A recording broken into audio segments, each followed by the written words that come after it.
Jagananna survey పథకంలో తప్పులు జరిగే వాటిని సరిదిద్దడానికి మీరు గ్రామ సభలు రెవెన్యూ సభలు పెట్టి రీసర్వేకి అయితే ఆర్డర్ ఇచ్చారో ఆ రీసర్వే ఎలా జరుగుతుందని ఈ రాష్ట్రంలో ఒక్క కలెక్టర్ కూడా మాట్లాడకపోవడం సిగ్గుచేటటువంటి విషయాన్ని మనం చేస్తా ఉన్నాం. ఒక్క తహసీల్దార్ మాట్లాడకపోవడం సిగ్గుచేటని మనం చేస్తా ఉన్నాం.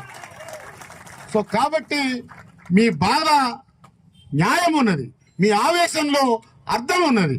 నేను ఇంటి పెద్దగా లేకపోతే మీ కుటుంబంలో ఒక సభ్యుడిగా మీ బాధని ఆవేదనని అర్థం చేసుకోగలను. కానీ మీ సొంత కుటుంబమే దాన్ని ఇంకా అర్థం చేసుకోవటం లేదు. వాళ్ళు ప్రస్తావించట్లేదు కాబట్టి అధికారులు ప్రభుత్వం మీ బాధను పరిగణలోకి తీసుకోవటం లేదు.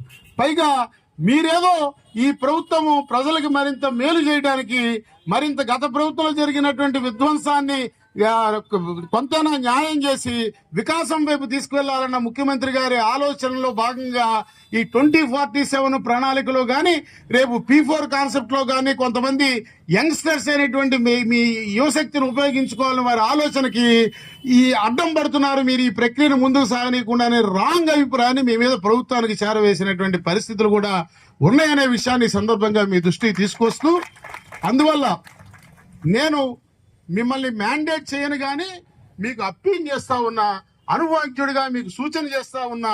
మీ బాధ ఆవేశం మాకు అర్థమైనది. అది ఎవరు ఏది ఏమైనప్పటికీ కూడా దీని